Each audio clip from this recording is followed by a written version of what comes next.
নদীগর্ভে বিলীনের দ্বারপ্রান্তে গ্রামের একমাত্র ঈদগাহ মাঠ। এর আগে বিলীন হয়েছে ৫টি গ্রামের শত শত মানুষের ফসলি জমি, চা বাগান, বাড়িঘর।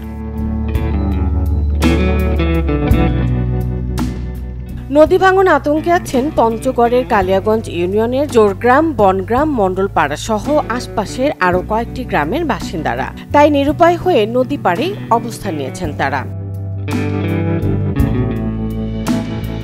আজকে এখানে আমরা অনেক লোক সমবেত হয়েছি, দাবি করতেছি সরকার বাহাদুরের কাছে যে জোরগ্রাম ঈদগাহ মাঠ এবং ধাম আছে, হিন্দুদের একটা প্রতিষ্ঠান আছে, এগুলা রক্ষা করার জন্য সরকার বাহাদুরের কাছে আমাদের আকুল আবেদন যেন এই তীর রক্ষা বাঁধটা অবিলম্বে করে দেয় আমাদের জন্য। আমাদের সামনে নদীর ধারে বসবাস, 500 জনের মতো বসবাস করি। প্রতি বছরে বন্যায় নদী ভাঙন হয়ে যায়। এই মাঠটা যদি রক্ষা করতে না পারি তাহলে মনে করেন আমাদের নামাজ পড়া খুব দুষ্কর হয়ে পড়বে।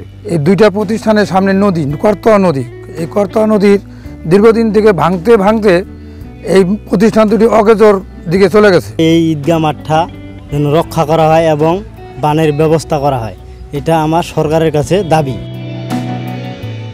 এই এলাকায় প্রচুর পরিমাণে রবি শস্য আবাদ হলেও রাস্তাঘাট নদীতে বিলীন হওয়ায় কৃষকরা তাদের উৎপাদিত ফসল শহরে পাঠাতে পারেন না, ফলে ন্যায্য দামও পান না তারা।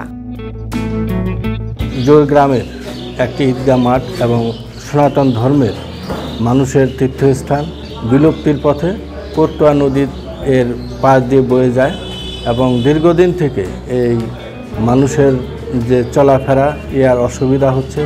এখানে কৃষকদের বিশেষ করে চা বাগান, বিভিন্ন প্রকার সবজির বাগান এগুলি বিলীন হয়ে যাচ্ছে এবং এই এলাকার মানুষের চাষাবাদের জন্য, কৃষিকাজ করার জন্য এই বাঁধটি অত্যন্ত জরুরি। পানি উন্নয়ন বোর্ডের কাছে আমি লিখিত একটি দরখাস্ত জমা করি।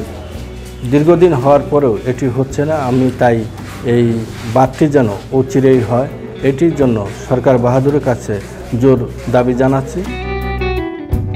পঞ্চগড় জেলার উপর দিয়ে প্রবাহিত হয়েছে ছোট বড় প্রায় 26টি নদ নদী। এসব নদীর উৎসমুখ ভারতে। বর্ষায় বাঁধ খুলে দিলে নাব্যতাহীন এসব নদীর পানি একযোগে প্রবাহিত হয়ে নদী ভাঙনের সৃষ্টি করে। Desk report, channel 24।